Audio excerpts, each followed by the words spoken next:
Now, in just a minute, I'm going to demonstrate for you the first exercise of the Intuitive Heart Discovery Group process. And I wanted to say a little bit about how that exercise came to be.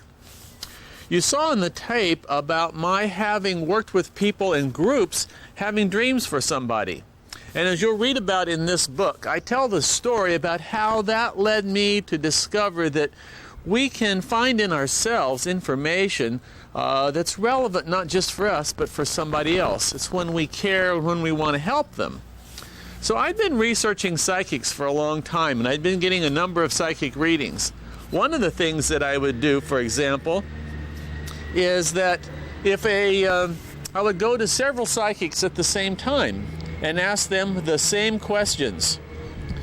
And I would discover that each person would give me something that was helpful, but all their answers were different. Each psychic would speak as if they had a handle on the absolute truth, but I could see from comparing all their answers that they were actually speaking truthfully, but from their own perspective. Now, in my background in counseling, I thought that that we wouldn't want to be giving people advice so much. That's not really the purpose of counseling. We want people to be able to go inside and make their own connections, and that's why listening is so important. And we emphasize very much listening over giving people advice or encouragement and stuff like that. So I wondered, if I had psychic ability, how would I function as a counselor? Would I want to give readings the way I had gotten readings from psychics?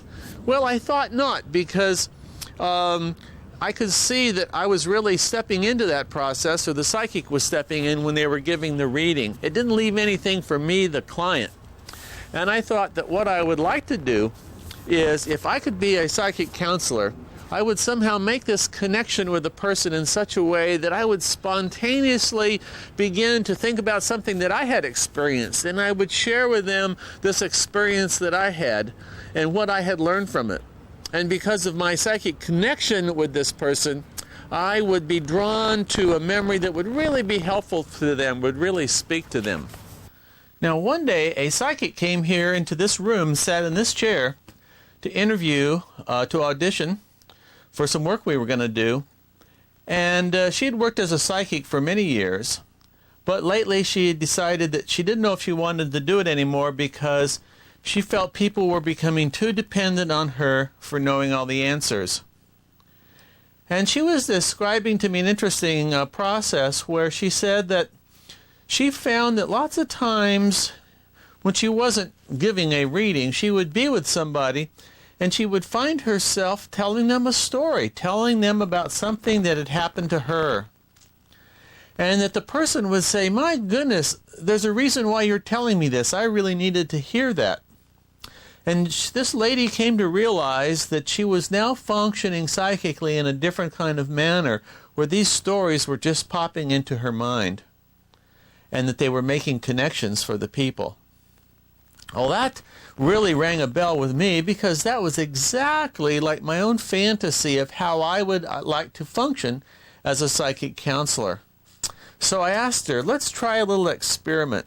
And I took out a piece of paper and I wrote a question on it, and I gave it to her, and she sat in this chair here, and I asked her just to hold the piece of paper, and while she was holding it, knowing that I had a question in mind, for her to see if a memory would come up that she could tell me and describe it to me, and what she had learned from that experience, and we would see if we made a connection, if this would work, if we could do it on purpose.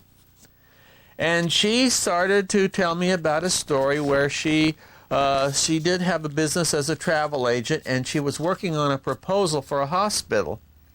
And she said that she really worked over the proposal and all the details and so on, and when it came time to present it, they weren't interested anymore.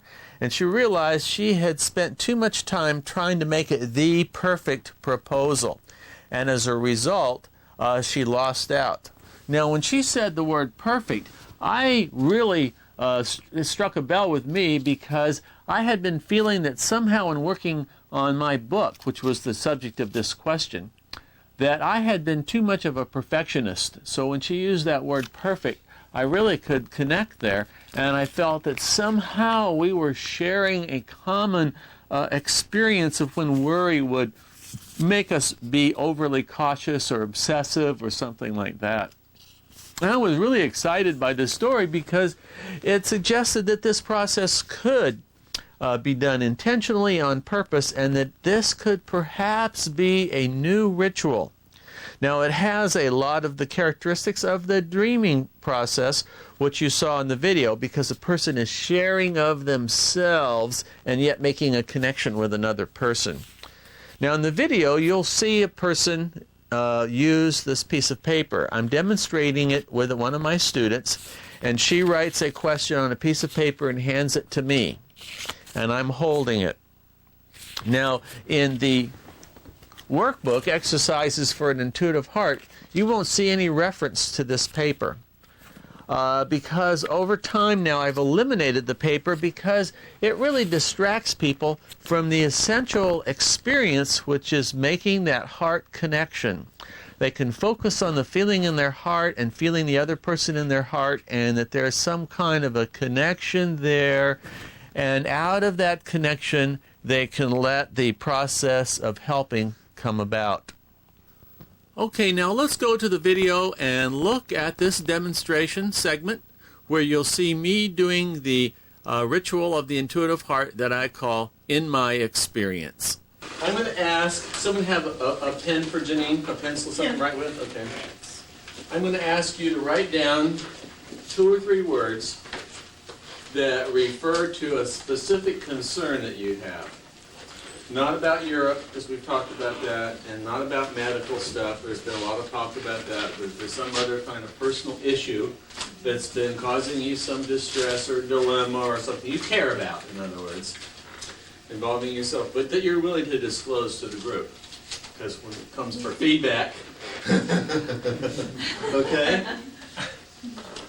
And I'm going to try to help you with it, give you a new perspective on it that maybe would give you some insight into it, okay? So you don't have to write out the whole question, blah, blah, blah. It could just be, what about, me and my, whatever. Okay, just write that. Yeah, just write that down. Quick.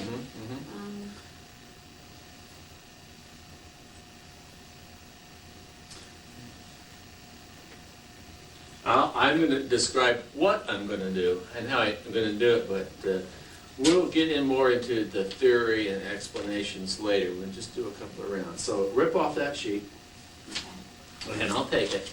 Now I'm just going to hold it. It's just sort of my way of contacting with or focusing my intention. My intention is to be helpful to Janine, but to be helpful specifically about whatever she's written here.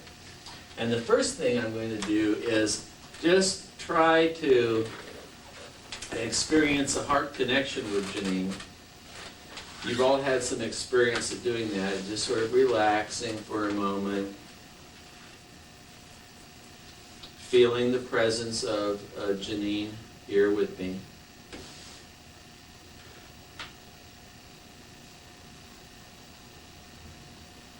Then I'm going to ask myself if I'm willing to share of myself in order to be helpful with Janine. Am I willing to give of myself to be helpful to her?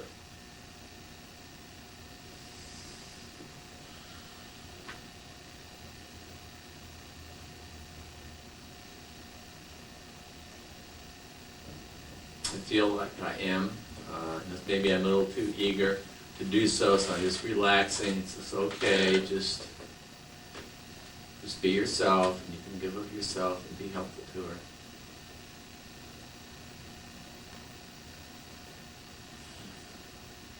All right. So now, given that I'm willing to give of myself to be helpful to her, what I'm going to do is ask that a personal memory of my own, some event, it could be a very trivial event, it could be a significant event, but nevertheless, some event from my own life will come forward from my memory banks into my awareness, and when that does, I will describe it.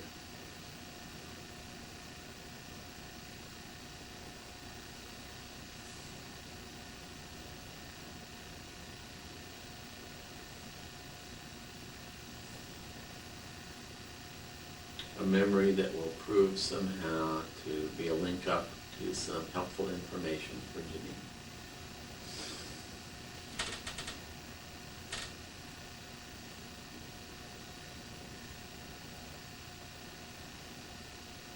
Okay, there's a couple of memories here coming. They're related. The very first thing that flashed into my mind was I was trying on a shirt, I believe. I really liked the fabric. And as I started to button it up, I saw that the buttons were on the wrong side. In other words, the buttons were on the left and the buttonholes were on the right. It's for a girl. And I can't wear it. And the other image that flashed in my mind at the same time, or just right thereafter, was that one was within this past year. I had that event, and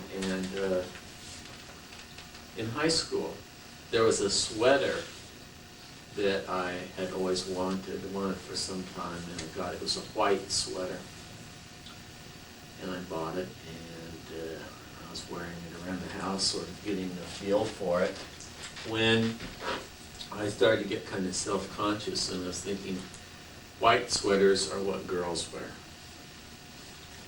And I couldn't wear a white sweater. I'm not a girl, and it feels kind of funny to wear a white sweater. And I remember going and trying to dye the sweater in ripped dye.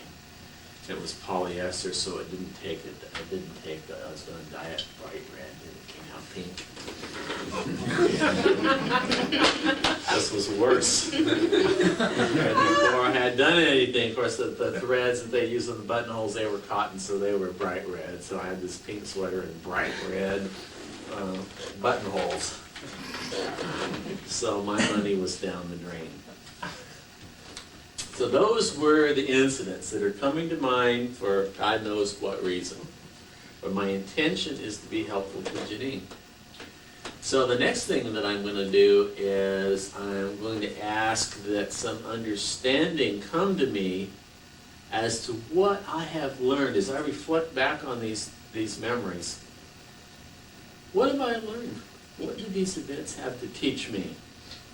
What piece of wisdom for myself could I abstract from that? Whether that's a deductive, inductive reasoning, I don't know. Or just pure channeling or wisdom, or make it up. But I think about those, and the first thing that comes to my mind is something that I like is being blocked by some assumption I'm making about what's acceptable. That's the first thing that pops into my head. And with the sweater, that's back in high school, and I can have some understanding or some compassion for that, because in high school we're going to be much more sensitive about image. But say, in my late 40s, a year or so ago, finding this really nice, colorful silk shirt, it looked, how can you tell by looking at it? Maybe it's kind of wild for somebody to wear, but that it's a boy or girl shirt. Only me, the buttons are on the wrong side. And as much as I might have liked the patterns and so on, I'm not allowing myself to wear it. So I'm saying, well, it's harder to have some compassion or understanding for why, you're weird enough. Why would you let this bother you? But somehow buttoning backwards, it seems a little bit creepy to be wearing it. And I can't do it. So I'm blocked there because of some kind of assumption that's being made. And as I think about it, I feel, gosh, the desire to express in a relatively creative person, an expressive person, and yet I feel somewhat thwarted still. There was a lot more that I would like to be able to express. And I don't like to admit it, that certain assumptions get in my way. someone says, I was too much in my head and I'm not much into feelings, I don't appreciate comments like that. I don't know that that's really true. But here we're not maybe dealing so much with thoughts perhaps, but assumptions, mental sets, or what have you. And here it's definitely like with the button thing, it's a block. Just that, I would have to use the different fingers to do the buttons. That's really all. And then it's some kind of an association. You're wearing girls' clothes, you'd be like a secret transvestite or something. Thing nobody else will know that you're one of them. So, otherwise, because I really like the feel of it.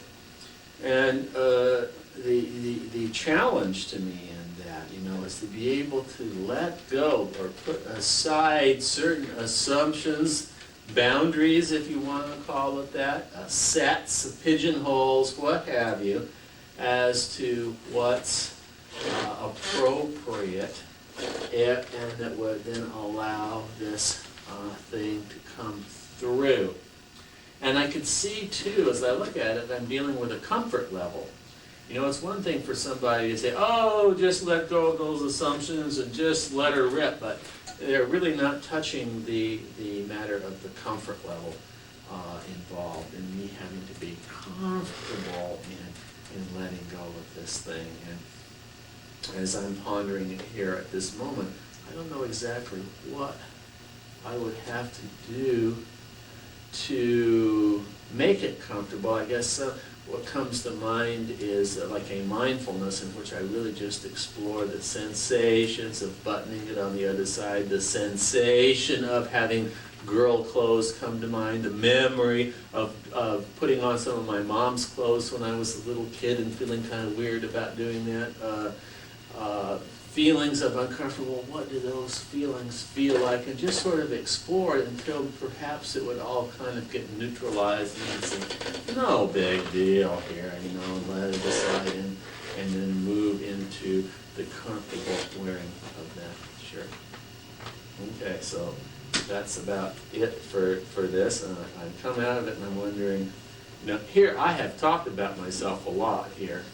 And all this personal stuff, and I have no idea if this has anything to do with Janine, or if she can make anything of it or not. And if she can't, I'll be mortified because I've shared and explored and what have you, my own self and so on. And so they're talking about chickens and chicken feed or whatever. Because I've gone like this for her. If she hasn't today, maybe it'll come. I have no idea, so I will open this up here and we will read. Boyfriend relationship future. So now tell me, what was it, your question that you had on mind, and what was your response to my sharing? My boyfriend is from a different culture, and we had some problems around Christmas time because we exchanged gifts, and he gave me a brown sweater that he would wear, but not me.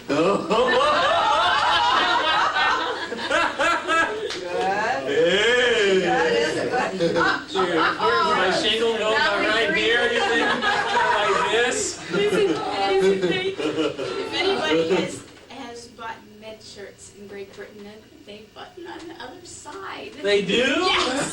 Oh, this is a British thing. So I gave him an American shirt. Oh, Buttoning on the wrong side. When he said it, I thought, I must have told somebody. The problem that we're having, though, because we're coming from different cultures, is he's from a very kind of strict, this is the way it is kind of way. And I'm from the States, and we're like, well, what do you mean? We just express ourselves. And the clothes that I have are a little offensive, to say the least, to some of the Brits. And I have a sweater that is still sitting in his closet because he couldn't bear that coming out in public. Wow. So we're having some difficulties with that. Just getting used to each other, because neither one of us has dated anybody from a different culture. And I don't think it's so much of his problem as it is mine.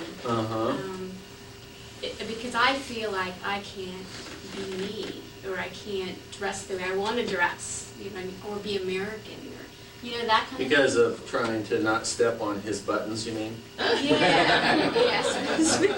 Yeah, as it were. So to speak. And when you were mentioning that, that maybe it's a limitation that you were placing in yourself. Lately, I've been definitely feeling, you know, before I was kind of aiming at him, you know, why can't you just let me be me? And it's me not letting me be me. And I've just started to realize that, and you just reinforced that. The idea somehow of how could I be me if he is being disapproving? Whereas possibly you can be you while he is being disapproving. Right. That's a new concept. Right, or maybe he could just get used to, I mean, he's just not been Now you're switching it over onto him again. And I was just gonna say, is this a false assumption? Are you Uh-huh. assuming this of him where he really doesn't Apparently feel he's this way? described it. He said he doesn't feel comfortable. No, she was saying she had a problem. She was placing limitations on herself, yourself, I mean, Yeah, like you because thought you there's had to no be a reason why certain I way. couldn't wear my clothes. In I other mean, you know, but did you but feel I like for, didn't. I mean, you know, a false assumption? Yeah, he never said, oh, you can't wear that. But But you felt. it was more like a kidding, jesting kind of thing. Mhm. You assumed that you I assume should, that he yeah. really it didn't matter. I think herein too is that I think boys and girls experience it perhaps maybe from a different slant, but still experience the similar kind of thing. That if we're in a relationship, a boy-girl relationship, then it's important for me that you approve of me. Thus, I need to channel my expressions within that boundaries of what's acceptable to you. And it makes me very uncomfortable if I know that I'm doing something that you do not approve of. And I could try to get you to change, but what I thought I heard you saying you were hearing in my sharing was that maybe I could change and learn how to tolerate the ambiguity of it doing or expressing something that you might not feel comfortable with. Yeah, I think that's true as well. I think, although I have no control over your acceptance, Right, I have control right. over mine. Exactly, exactly. But it has been an issue that I've had to play with. Mm-hmm. Because I don't have a frame of reference. This is a brand Right. new thing for me. Right, right. And it from one angle, it seems kind of minor, but it actually has been kind of... Yeah, it does. And I felt embarrassed, sort of talking about this thing. It seemed like a very minor incident in my life. Now, as I'm being intuitive, psychic, what's going on here? One of the things that, to me, and we work with a lot of psychics and audition them and so on, do this ESP stuff, that just because you can read someone's mind, that doesn't make you wise. So we haven't talked too much about the wisdom aspect of intuition, and I was trying to get into it last night, talking about raising your consciousness, maybe the intuitive part, that notion of caring, that love, that you're going to go beyond the facts into something else. Now, all I was experiencing was wanting to be helpful, trying to not get too much into having a girl approve of me where I wanted too much, cared too much about it, backed off a little bit, wanted to be helpful. And then this image came, and I just went with it, of really just exploring within me what it meant. Now, to the extent that I've worked on myself, I have some insights into myself. You can see the boundary of it, because I was running up against a place where I didn't know anymore how I could deal with it any better, except maybe if I was motivated, I could sort of push the limits of this is and that's. And then maybe you got this or that out of it. So it's an integrated thing. Whatever is the ESP, whatever is the intuition, whatever is the insight, it's all kind of wrapped up in that. So thanks. You didn't know what you were sitting down here for. Okay. All right. Okay. Well, if you wouldn't mind. Well, that really worked out well. That was a surprise to me, too. Often it is a surprise. You know, the inner experience of doing this is you're sharing this story. It's a reach. You're not quite sure what the story means to you, let alone what it might mean to the other person. But you're describing it and you're sharing it. And it's the willingness, I think, to share. There seems to be two critical components here as I've come to understand it. First, really making that connection with the person that you can feel. And then the other is a willingness to share, to really talk about yourself, do some soul searching, speaking from the heart, as if you really wanted to help the person, looking inside, searching your heart for wisdom to understand this experience so that it might help the person. Now, lots of times you be surprised at how this works. I've had a number of rather silly memories or trivial memories come to me that have proved to be very significant. We saw the one about the button, obviously just a little moment out of time. Another experience that I had that was very important was where I was with a person and I had the memory of in grade school having to go up to by the teacher's desk to get a hall pass in order to go to the bathroom. And it occurred to me as I was having that memory about it, how it was a little bit embarrassing because people knowing that I was going to the bathroom, girls and so on, and just sort of wondering, you know, about that.